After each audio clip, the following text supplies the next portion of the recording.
Story 10. The Adventure of the Noble Bachelor.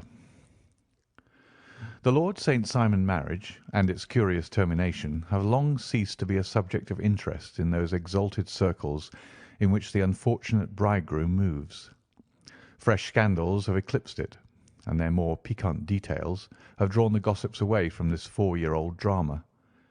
As I have reason to believe, however, that the full facts have never been revealed to the general public, and as my friend Sherlock Holmes had a considerable share in clearing the matter up, I feel that no memoir of him would be complete without some little sketch of this remarkable episode. It was a few weeks before my own marriage, during the days when I was still sharing rooms with Holmes in Baker Street, that he came home from an afternoon stroll to find a letter on the table waiting for him. I had remained indoors all day, for the weather had taken a sudden turn to rain, with high autumnal winds, and the jezail bullet which I had brought back in one of my limbs as a relic of my Afghan campaign throbbed with dull persistence. With my body in one easy chair and my legs upon another, I had surrounded myself with a cloud of newspapers, until at last, saturated with the news of the day, I tossed them all aside and lay listless, watching the huge crest and monogram upon the envelope upon the table, and wondering lazily who my friend's noble correspondent could be. "Here is a very fashionable epistle," I remarked as he entered. "Your morning letters, if I remember right, were from a fishmonger and a tide waiter." "Yes, my correspondence is certainly the charm of variety," he answered, smiling, "and the humbler are usually the more interesting. This looks like one of those unwelcome social summonses which call upon a man either to be bored or to lie." He broke the seal and glanced over the contents. "Oh, come, it may prove to be something of interest after all." "Not social, then?" "No, distinctly professional." "And from a noble client?" "One of the highest in England." "My dear fellow, I congratulate you." "I assure you, Watson, without affectation, that the status of my client is a matter of less moment to me than the interest of his case. It is just possible, however, that that also may not be wanting in this new investigation. You have been reading the papers diligently of late, have you not?" "It looks like it," said I ruefully, pointing to a huge bundle in the corner. "I have had nothing else to do." "It is fortunate, for you will perhaps be able to post me up. I read nothing except the criminal news and the agony column. The latter is always instructive, but if you have followed recent events so closely, you must have read about Lord St. Simon and his wedding." "Oh, yes, with the deepest interest." "That is well. The letter which I hold in my hand is from Lord St. Simon. I will read it to you, and in return you must turn over these papers and let me have whatever bears upon the matter. This is what he says: "My dear Mr. Sherlock Holmes, Lord Backwater tells me that I may place implicit reliance upon your judgment and discretion. I have determined, therefore, to call upon you and to consult you in reference to the very painful event which has occurred in connection with my wedding. Mr. Lestrade, of Scotland Yard, is acting already in the matter, but he assures me that he sees no objection to your cooperation, and that he even thinks that it might be of some assistance. I will call at 4 o'clock in the afternoon, and should you have any other engagement at that time, I hope that you will postpone it, as this matter is of paramount importance. Yours faithfully, St. Simon." It is dated from Grosvenor Mansions, written with a quill pen, and the noble lord has had the misfortune to get a smear of ink upon the outer side of his right little finger, remarked Holmes as he folded up the epistle. "He says 4 o'clock. It's 3 now. He'll be here in an hour." "Then I have just time, with your assistance, to get clear upon the subject. Turn over those papers and arrange the extracts in their order of time, while I take a glance as to who our client is." He picked a red-covered volume from a line of books of reference beside the mantelpiece. "Here he is," said he, sitting down and flattening it out upon his knee. "Lord Robert Walsingham de Vere St. Simon, second son of the Duke of Balmoral. arms azure, 3 caltrops in chief over a fess sable, born in 1846. He is 41 years of age, which is mature for marriage. Was Under Secretary for the Colonies in a late administration. The Duke, his father, was at one time Secretary for Foreign Affairs.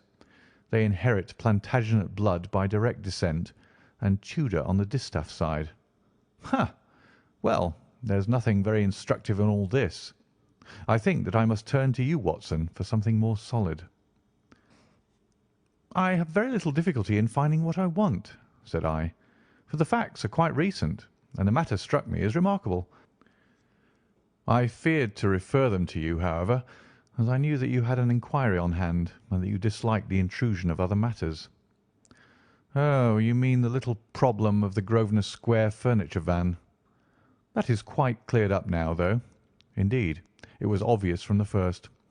Pray, give me the results of your newspaper selections. Here is the first notice which I can find. It is in the personal column of the Morning Post, and dates, as you see, some weeks back.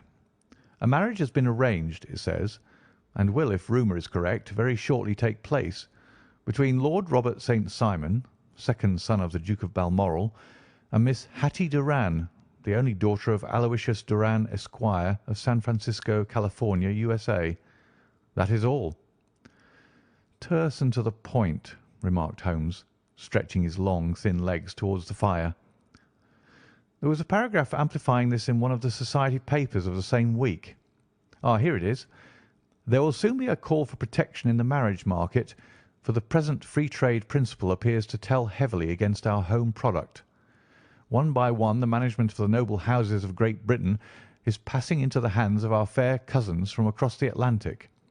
An important addition has been made during the last week to the list of the prizes which have been borne away by these charming invaders. Lord St. Simon, who has shown himself for over 20 years proof against the little god's arrows, has now definitely announced his approaching marriage with Miss Hattie Doran, the fascinating daughter of a California millionaire. Miss Doran, whose graceful figure and striking face attracted much attention at the Westbury House festivities, is an only child, and it is currently reported that her dowry will run to considerably over the 6 figures, with expectancies for the future. As it is an open secret that the Duke of Balmoral has been compelled to sell his pictures within the last few years, and as Lord St. Simon has no property of his own save the small estate of Birchmoor, it is obvious that the Californian heiress is not the only gainer by an alliance which will enable her to make the easy and common transition from a Republican lady to a British peeress. "Anything else?" asked Holmes, yawning. "Oh, yes, plenty. Then there is another note in the Morning Post to say that the marriage will be an absolutely quiet one, that it will be at St. George's, Hanover Square, that only half a dozen intimate friends will be invited, and that the party would return to the furnished house at Lancaster Gate which has been taken by Mr. Aloysius Doran. 2 days later, that is on Wednesday last, there is a curt announcement that the wedding had taken place, and that the honeymoon would be passed at Lord Backwater's place near Petersfield. Those are all the notices which appeared before the disappearance of the bride." "Before the what?" asked Holmes with a start.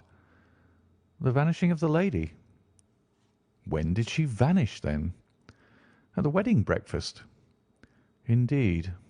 This is more interesting than it promised to be. Quite dramatic, in fact." "Yes, it struck me as being a little out of the common."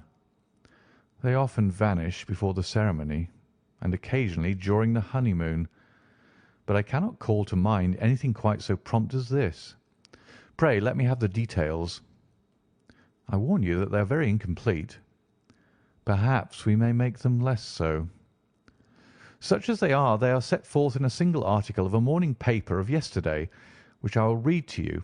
It is headed, 'Singular Occurrence at a Fashionable Wedding.' The family of Lord Robert St. Simon has been thrown into the greatest consternation by the strange and painful episodes which have taken place in connection with his wedding. The ceremony, as shortly announced in the papers of yesterday, occurred on the previous morning, but it is only now that it has been possible to confirm the strange rumours which have been so persistently floating about. In spite of the attempts of the friends to hush the matter up, So much public attention has now been drawn to it that no good purpose can be served by affecting to disregard what is a common subject for conversation. The ceremony, which was performed at St. George's, Hanover Square, was a very quiet one, no one being present save the father of the bride, Mr. Aloysius Doran, the Duchess of Balmoral, Lord Backwater, Lord Eustace, and Lady Clara St. Simon, the younger brother and sister of the bridegroom, and Lady Alicia Whittington. The whole party proceeded afterwards to the house of Mr. Aloysius Doran at Lancaster Gate, where breakfast had been prepared. It appears that some little trouble was caused by a woman whose name has not been ascertained, who endeavoured to force her way into the house after the bridal party, alleging that she had some claim upon Lord St. Simon. It was only after a painful and prolonged scene that she was ejected by the butler and the footman. The bride, who had fortunately entered the house before this unpleasant interruption, had sat down to breakfast with the rest, when she complained of a sudden indisposition and retired to her room. Her prolonged absence having caused some comment, her father followed her, but learned from her maid that she had only come up to her chamber for an instant, caught up an ulster and bonnet, and hurried down to the passage. One of the footmen declared that he had seen a lady leave the house thus apparelled, but had refused to credit that it was his mistress, believing her to be with the company. On ascertaining that his daughter had disappeared, Mr. Aloysius Doran, in conjunction with the bridegroom, instantly put themselves in communication with the police, and very energetic inquiries are being made, which will probably result in a speedy clearing up of this very singular business. Up to a late hour last night, however, nothing had transpired as to the whereabouts of the missing lady.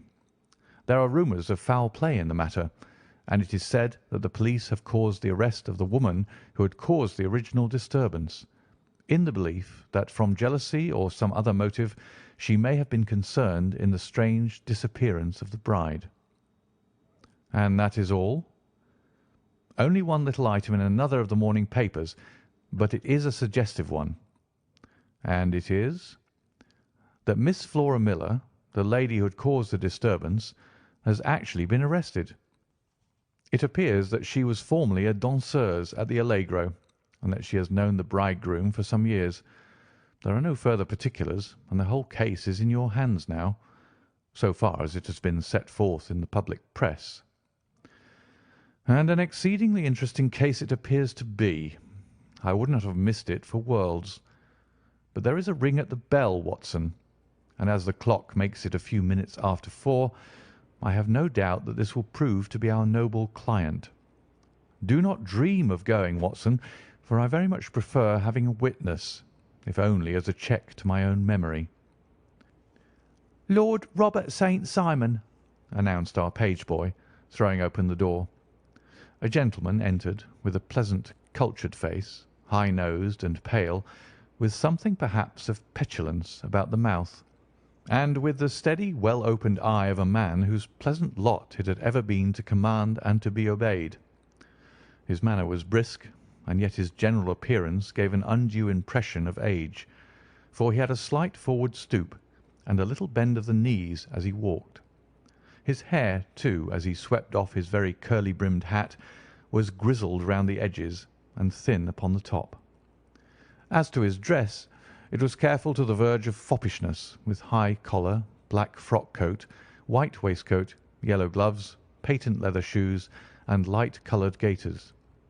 He advanced slowly into the room, turning his head from left to right, and swinging in his right hand the cord which held his golden eyeglasses. "Good day, Lord St. Simon," said Holmes, rising and bowing. "Pray take the basket chair. This is my friend and colleague, Dr. Watson. Draw up a little to the fire, and we will talk this matter over." "A most painful matter to me, as you can most readily imagine, Mr. Holmes. I have been cut to the quick. I understand that you have already managed several delicate cases of this sort, though I presume that they were hardly from the same class of society." "No, I am descending." "I beg pardon?" "My last client of the sort was a king." "Oh, really? I had no idea. "And which king?" "The King of Scandinavia." "What! Had he lost his wife?" "You can understand," said Holmes suavely, "that I extend to the affairs of my other clients the same secrecy which I promised to you in yours." "Of course. Very right. Very right. I'm sure I beg pardon. As to my own case, I am ready to give you any information which may assist you in forming an opinion." "Thank you. I have already learned all that is in the public prints, nothing more. I presume that I may take it as correct, this article, for example, as to the disappearance of the bride." Lord St. Simon glanced over it. "Yes, it is correct as far as it goes." "But it needs a great deal of supplementing before anyone could offer an opinion. I think that I may arrive at my facts most directly by questioning you." "Pray do so." "When did you first meet Miss Hatty Doran?" "In San Francisco a year ago." "You were travelling in the States?" "Yes." "Did you become engaged then?" "No." "But you were on a friendly footing?" "I was amused by her society, and she could see that I was amused." "Her father is very rich?" "He is said to be the richest man on the Pacific slope." "And how did he make his money?" "In mining. He had nothing a few years ago. Then he struck gold, invested it, and came up by leaps and bounds." "Now, what is your own impression as to the young lady's, your wife's character?" The nobleman swung his glasses a little faster and stared down into the fire. "You see, Mr. Holmes," said he, "my wife was 20 before her father became a rich man. During that time she ran free in a mining camp, and wandered through woods or mountains, so that her education has come from nature rather than from the schoolmaster. She is what we call in England a tomboy, with a strong nature, wild and free, unfettered by any sort of traditions. She is impetuous, volcanic, I was about to say. She is swift in making up her mind, and fearless in carrying out her resolutions. On the other hand, I would not have given her the name which I have the honour to bear," he gave a little stately cough, "had I not thought her to be at bottom a noble woman. I believe that she is capable of heroic self-sacrifice, and that anything dishonourable would be repugnant to her." "Have you her photograph?" "I brought this with me." He opened a locket and showed us the full face of a very lovely woman. It was not a photograph, but an ivory miniature, and the artist had brought out the full effect of the lustrous black hair, the large dark eyes, and the exquisite mouth. Holmes gazed long and earnestly at it. Then he closed the locket and handed it back to Lord St. Simon. "The young lady came to London, then, and you renewed your acquaintance?" "Yes. Her father brought her over for this last London season. I met her several times, became engaged to her, and have now married her." "She brought, I understand, a considerable dowry?" "A fair dowry. Not more than is usual in my family." "And this, of course, remains to you, since the marriage is a fait accompli?" "I really have made no inquiries on the subject." "Very naturally not. Did you see Miss Doran on the day before the wedding?" "Yes." "Was she in good spirits?" "Never better. She kept talking of what we should do in our future lives." "Indeed. That is very interesting. And on the morning of the wedding?" "She was as bright as possible, at least until after the ceremony." "And did you observe any change in her then?" "Well, to tell the truth, I saw then the first signs that I had ever seen that her temper was just a little sharp. The incident, however, was too trivial to relate, and can have no possible bearing upon the case." "Pray let us have it, for all that." "Oh, it is childish. She dropped her bouquet as we went towards the vestry. She was passing the front pew at the time, and it fell over into the pew. There was a moment's delay, but the gentleman in the pew handed it up to her again, and it did not appear to be the worse for the fall. Yet when I spoke to her of the matter, she answered me abruptly, and in the carriage on our way home she seemed absurdly agitated over this trifling cause." "Indeed. You say that there was a gentleman in the pew. Some of the general public were present, then?" "Oh, yes. It is impossible to exclude them when the church is open." "This gentleman was not one of your wife's friends?" "No, no. I call him a gentleman by courtesy, but he was quite a common-looking person. I hardly noticed his appearance. But really, I think that we are wandering rather far from the point." Lady St. Simon, then, returned from the wedding in a less cheerful frame of mind than she had gone to it. What did she do on re-entering her father's house? "I saw her in conversation with her maid." "And who is her maid?" "Alice is her name. She is an American, and came from California with her." "A confidential servant?" "A little too much so. It seemed to me that her mistress allowed her to take great liberties. Still, of course, in America they look upon these things in a different way." "How long did she speak to this Alice?" "Oh, a few minutes. I had something else to think of." "You did not overhear what they said?" "Lady St. Simon said something about jumping a claim. She was accustomed to use slang of the kind. I have no idea what she meant." "American slang is very expressive sometimes. And what did your wife do when she finished speaking to her maid?" "She walked into the breakfast-room." "On your arm?"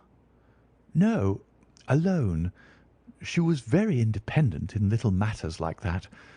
Then, after we had sat down for 10 minutes or so, she rose hurriedly, muttered some words of apology, and left the room. She never came back." "But this maid Alice, as I understand, deposes that she went to her room, covered her bride's dress with a long ulster, put on a bonnet, and went out." "Quite so. And she was afterwards seen walking into Hyde Park in company with Flora Miller, a woman who is now in custody, and who had already made a disturbance at Mr. Doran's house that morning." "Ah, yes. I should like a few particulars as to this young lady, and your relations to her." Lord St. Simon shrugged his shoulders and raised his eyebrows. "We have been on a friendly footing for some years. I may say on a very friendly footing. She used to be at the Allegro. I have not treated her ungenerously, and she had no just cause of complaint against me. But you know what women are, Mr. Holmes. Flora was a dear little thing, but exceedingly hot-headed and devotedly attached to me. She wrote me dreadful letters when she heard that I was about to be married, and, to tell the truth, the reason why I had the marriage celebrated so quietly was that I feared lest there might be a scandal in the church. She came to Mr. Doran's door just after we returned, and she endeavoured to push her way in, uttering very abusive expressions towards my wife, and even threatening her. But I had foreseen the possibility of something of the sort, and I had 2 police fellows there in private clothes, who soon pushed her out again. She was quiet when she saw that there was no good in making a row." "Did your wife hear all this?" "No, thank goodness, she did not." "And she was seen walking with this very woman afterwards?" "Yes. That is what Mr. Lestrade of Scotland Yard looks upon as so serious. It is thought that Flora decoyed my wife out and laid some terrible trap for her." "Well, it is a possible supposition." "You think so too?" "I did not say a probable one, but you do not yourself look upon this as likely." "I do not think Flora would hurt a fly." "Still, jealousy is a strange transformer of characters. Pray, what is your own theory as to what took place?" "Well, really, I came to seek a theory, not to propound one. I have given you all the facts. Since you ask me, however, I may say that it has occurred to me as possible that the excitement of this affair, the consciousness that she had made so immense a social stride, had the effect of causing some little nervous disturbance in my wife. In short, that she had become suddenly deranged. Well, really, when I consider that she has turned her back, I will not say upon me, but upon so much that many have aspired to without success, I can hardly explain it in any other fashion.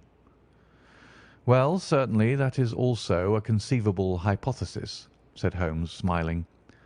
And now, Lord St. Simon, I think that I have nearly all my data. May I ask whether you were seated at the breakfast table so that you could see out of the window? We could see the other side of the road and the park. Quite so. Then I do not think that I need to detain you longer. I shall communicate with you. Should you be fortunate enough to solve this problem, said our client, rising. I have solved it. Eh? What was that? I say that I have solved it. Where, then, is my wife? That is a detail which I shall speedily supply. Lord St. Simon shook his head. I am afraid that it will take wiser heads than yours or mine, he remarked, and bowing in a stately, old-fashioned manner, he departed. It is very good of Lord St. Simon to honour my head by putting it on a level with his own, said Sherlock Holmes, laughing. I think that I shall have a whisky and soda and a cigar after all this cross-questioning. I had formed my conclusions as to the case before our client came into the room. My dear Holmes, I have notes of several similar cases, though none, as I remarked before, which were quite as prompt. My whole examination served to turn my conjecture into a certainty. Circumstantial evidence is occasionally very convincing, as when you find a trout in the milk, to quote Thoreau's example. But I've heard all that you've heard. Without, however, the knowledge of pre-existing cases, which serves me so well. There was a parallel instance in Aberdeen some years back, and something on very much the same lines at Munich the year after the Franco-Prussian War. It is one of these cases. But hello, here is Lestrade. Good afternoon, Lestrade. You will find an extra tumbler upon the sideboard, and there are cigars in the box.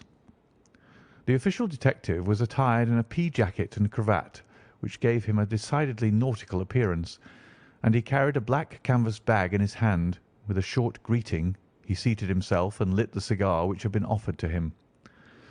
"What's up, then?" asked Holmes with a twinkle in his eye. "You look dissatisfied." "And I feel dissatisfied.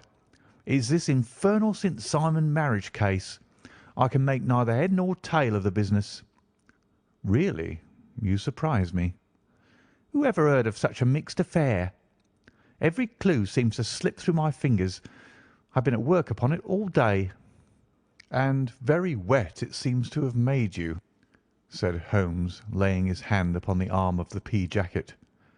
"Yes, I've been dragging the Serpentine."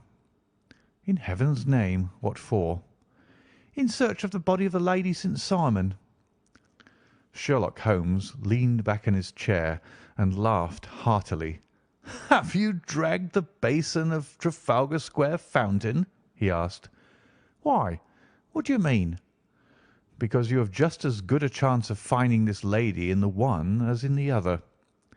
Lestrade shot an angry glance at my companion. "I suppose you know all about it," he snarled. "Well, I have only just heard the facts, but my mind is made up."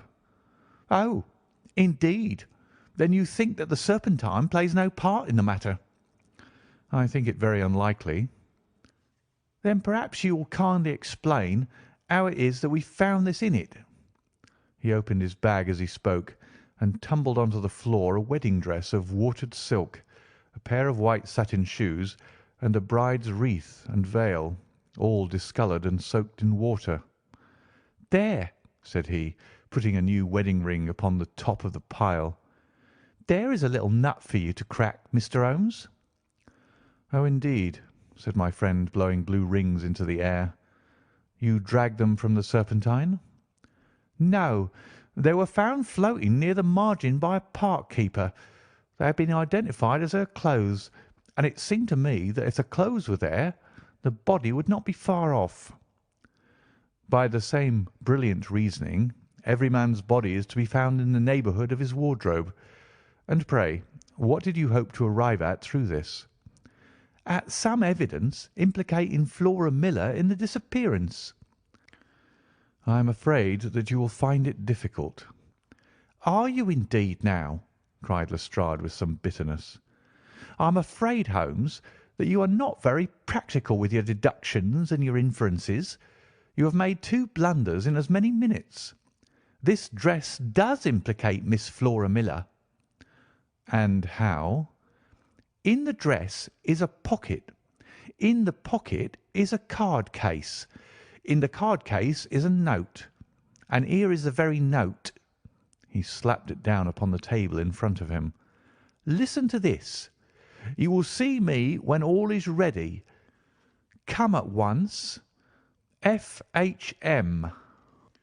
Now, my theory all along has been that Lady St. Simon was decoyed away by Flora Miller, and that she, with confederates no doubt, was responsible for her disappearance. Here, signed with her initials, is the very note which was no doubt quietly slipped into her hand at the door and which lured her within their reach." "Very good, Lestrade," said Holmes, laughing. "You really are very fine indeed. Let me see it." He took up the paper in a listless way, but his attention instantly became riveted, and he gave a little cry of satisfaction. "This is indeed important," said he. "Ha! You find it so?" "Extremely so. I congratulate you warmly." Lestrade rose in his triumph and bent his head to look. "Why," he shrieked, "you are looking at the wrong side." "On the contrary, this is the right side."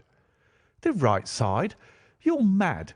Here is the note written in pencil over here." "And over here is what appears to be the fragment of a hotel bill, which interests me deeply." "There's nothing in it.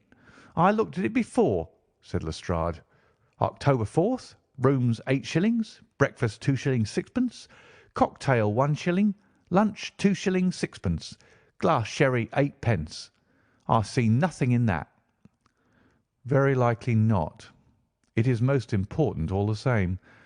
As to the note, it is important also, or at least the initials are. So I congratulate you again." "I've wasted time enough," said Lestrade, rising. "I believe in hard work and not in sitting by the fire spinning fine theories. Good day, Mr. Holmes, and we shall see which gets to the bottom of the matter first." He gathered up the garments, thrust them into the bag, and made for the door. "Just one hint to you, Lestrade," drawled Holmes before his rival vanished. "I will tell you the true solution of the matter. Lady St. Simon is a myth. There is not, and there never has been, any such person." Lestrade looked sadly at my companion. Then he turned to me, tapped his forehead 3 times, shook his head solemnly, and hurried away. He had hardly shut the door behind him when Holmes rose to put on his overcoat. "There is something in what the fellow says about outdoor work," he remarked. "So I think, Watson, that I must leave you to your papers for a little." It was after 5 o'clock when Sherlock Holmes left me, but I had no time to be lonely, for within an hour there arrived a confectioner's man with a very large flat box.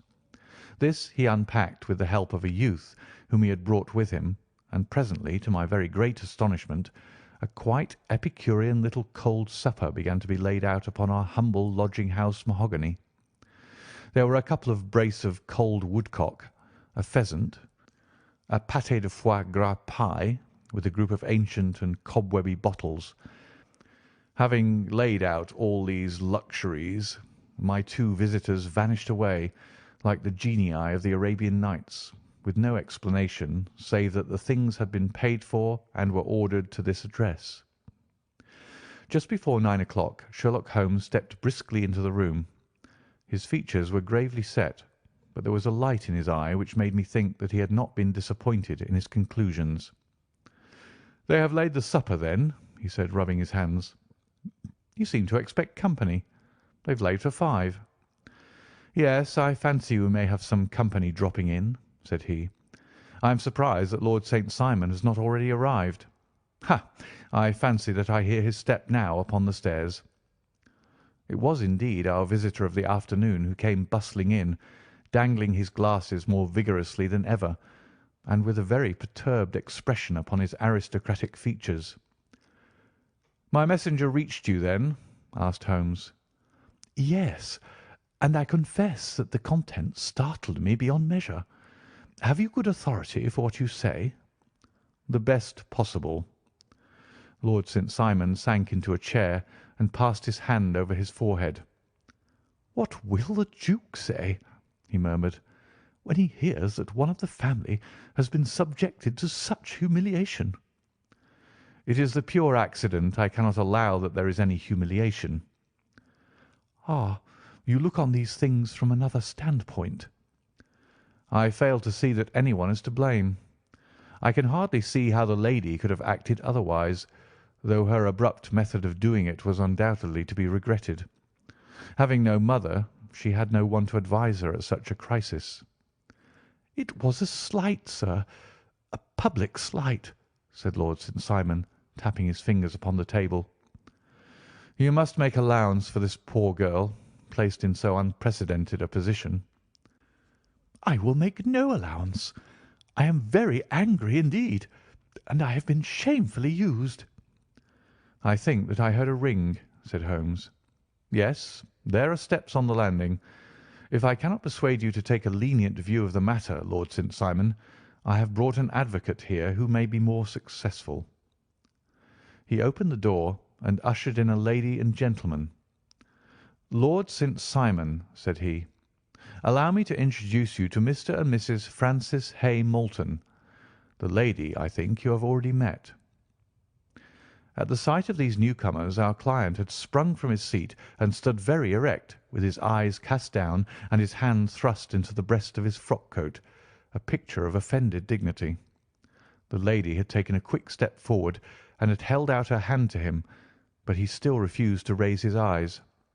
It was as well for his resolution, perhaps, for her pleading face was one which it is hard to resist. "You're angry, Robert," said she. "Well, I guess you have every cause to be." "Pray make no apology to me," said Lord Simon bitterly. "Oh, yes, I know that I have treated you real bad, and that I should have spoken to you before I went, but I was kind of rattled, and from the time when I saw Frank here again, I just didn't know what I was doing or saying. I only wonder I didn't fall down and do a faint right there before the altar." "Perhaps, Mrs. Moulton, you would like my friend and me to leave the room while you explain this matter." "If I may give an opinion," remarked the strange gentleman, "we've had just a little too much secrecy over this business already. For my part, I should like all Europe and America to hear the rights of it." He was a small, wiry, sunburnt man, clean-shaven, with a sharp face and alert manner. "Then I'll tell our story right away," said the lady. "Frank here and I met in '84 in Maguire's camp near the Rockies, where Pa was working a claim. We were engaged to each other, Frank and I, but then one day Father struck a rich pocket and made a pile, while poor Frank here had a claim that petered out and came to nothing. The richer Pa grew, the poorer was Frank. So at last Pa wouldn't hear of our engagement lasting any longer, and he took me away to Frisco. Frank wouldn't throw up his hand, though, so he followed me there, and he saw me without Pa knowing anything about it. It would only have made him mad to know, so we just fixed it all up for ourselves. Frank said that he would go and make his pile too, and never come back to claim me until he had as much as Pa. So then I promised to wait for him to the end of time, and pledged myself not to marry anyone else while he lived. 'Why wouldn't we be married right away then?' said he, 'and then I will feel sure of you, and I won't claim to be your husband until I come back.' Well, we talked it over, and he had fixed it all up so nicely with a clergyman all ready and waiting, that we just did it right there and then. Frank went off to seek his fortune, and I went back to Pa. The next I heard of Frank was that he was in Montana, and then he went prospecting in Arizona, and then I heard of him from New Mexico. After that came a long newspaper story about how a miners' camp had been attacked by Apache Indians, and there was my Frank's name among the killed. I fainted dead away, and I was very sick for months after. Pa thought I had a decline and took me to half the doctors in Frisco. Not a word of news came for a year and more, so that I never doubted that Frank was really dead. Then Lord St. Simon came to Frisco, and we came to London, and the marriage was arranged, and Pa was very pleased, but I felt all the time that no man on this earth would ever take the place in my heart that had been given to my poor Frank. Still, if I had married Lord St. Simon, of course I'd have done my duty by him. We can't command our love, but we can our actions. I went to the altar with him with the intention to make him just as good a wife as it was in me to be. But you may imagine what I felt when, just as I came to the altar rails, I glanced back and saw Frank standing and looking at me out of the first pew. I thought it was his ghost at first, but when I looked again, there he was still, with a kind of question in his eyes, as if to ask me whether I was glad or sorry to see him. I wonder I didn't drop. I know that everything was turning round, and the words of the clergyman were just like the buzz of a bee in my ear. I didn't know what to do. Should I stop the service and make a scene in the church? I glanced at him again, and he seemed to know what I was thinking, for he raised his finger to his lips to tell me to be still. Then I saw him scribble on a piece of paper, and I knew that he was writing me a note. As I passed his pew on the way out, I dropped my bouquet over to him, and he slipped the note into my hand when he returned me the flowers. It was only a line asking me to join him when he made the sign to me to do so. Of course, I never doubted for a moment that my first duty was now to him, and I determined to do just whatever he might direct. When I got back, I told my maid, who had known him in California and had always been his friend. I ordered her to say nothing, but to get a few things packed and my ulster ready. I know I ought to have spoken to Lord St. Simon, but it was dreadful hard before his mother and all those great people. I just made up my mind to run away and explain afterwards. I hadn't been at the table 10 minutes before I saw Frank out of the window at the other side of the road. He beckoned to me and then began walking into the park. I slipped out, put on my things, and followed him. Some woman came talking something or other about Lord St. Simon to me. Seemed to me from the little I heard as if he had had a little secret of his own before marriage also. But I managed to get away from her and soon overtook Frank. We got into a cab together, and away we drove to some lodgings he had taken in Gordon Square. And that was my true wedding after those years of waiting. Frank had been a prisoner among the Apaches, had escaped, came on to Frisco, found that I had given him up for dead and had gone to England, followed me there, and had come upon me at last on the very morning of my second wedding. "I saw it in a paper," explained the American. "It gave the name and the church, but not where the lady lived." Then we had a talk as to what we should do, and Frank was all for openness. But I was so ashamed of it all that I felt as if I should like to vanish away and never see any of them again, just sending a line to Pa, perhaps, to show him that I was alive. It was awful to me to think of all those lords and ladies sitting round that breakfast table and waiting for me to come back. So Frank took my wedding clothes and things and made a bundle of them so that I should not be traced, and dropped them away somewhere where no one could find them.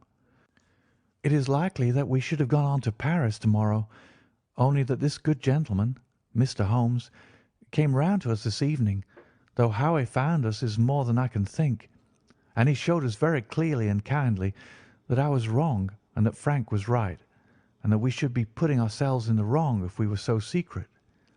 Then he offered to give us a chance of talking to Lord St. Simon alone, and so we came right away round to his rooms at once. Now, Robert, you've heard it all. and I am very sorry if I have given you pain, and I hope that you do not think very meanly of me." Lord St. Simon had by no means relaxed his rigid attitude, but had listened with a frowning brow and a compressed lip to this long narrative. "Excuse me," he said, "but it is not my custom to discuss my most intimate personal affairs in this public manner." "Then you won't forgive me? You won't shake hands before I go?" "Oh, certainly, if it would give you any pleasure." He put out his hand and coldly grasped that which she extended to him. "I had hoped," suggested Holmes, "that you would have joined us in a friendly supper." "I think that there you ask a little too much," responded his lordship. "I may be forced to acquiesce in these recent developments, but I can hardly be expected to make merry over them.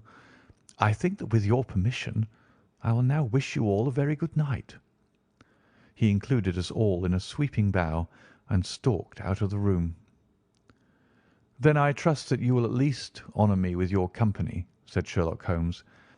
"It is always a joy to meet an American, Mr. Moulton, for I am one of those who believe that the folly of a monarch and the blundering of a minister in far gone years will not prevent our children from being some day citizens of the same world-wide country under a flag which shall be a quartering of the Union Jack with the stars and stripes." "The case has been an interesting one," remarked Holmes when our visitors had left us, "because it serves to show very clearly how simple the explanation may be of an affair which at first sight seems to be almost inexplicable. Nothing could be more natural than the sequence of events as narrated by this lady, and nothing stranger than the result when viewed, for instance, by Mr. Lestrade of Scotland Yard." "You are not yourself at fault at all, then?" "From the first, two facts were very obvious to me.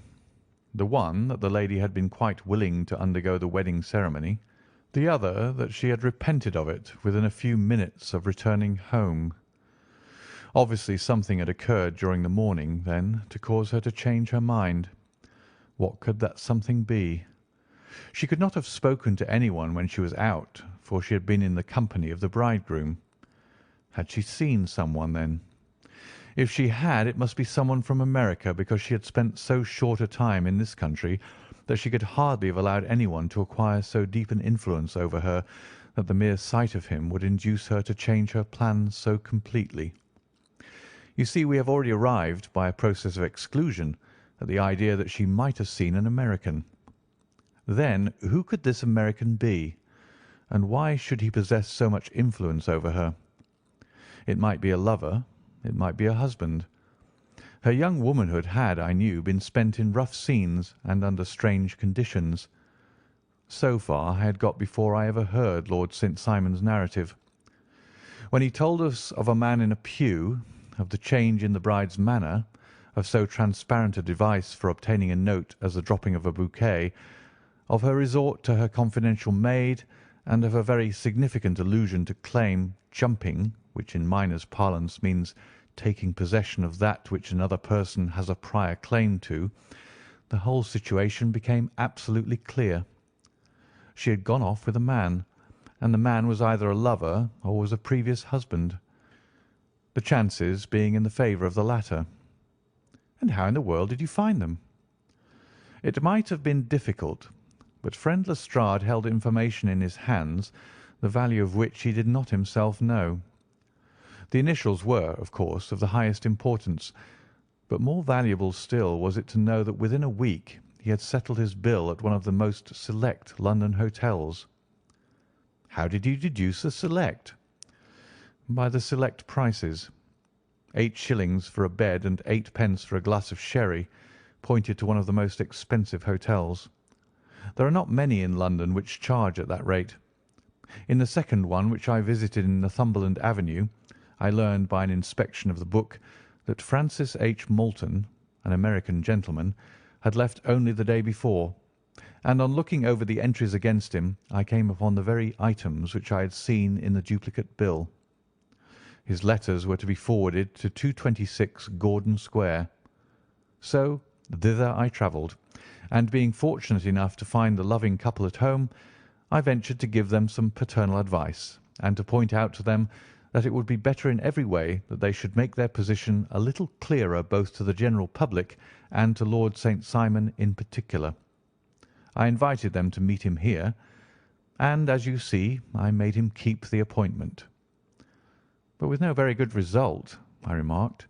"His conduct was certainly not very gracious."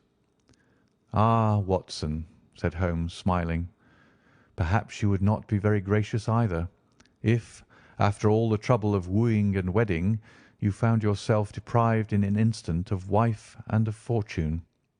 I think that we may judge Lord St. Simon very mercifully, and thank our stars that we are never likely to find ourselves in the same position. Draw your chair up and hand me my violin, for the only problem we still have to solve is how to while away these bleak autumnal evenings." End of The Adventure of the Noble Bachelor,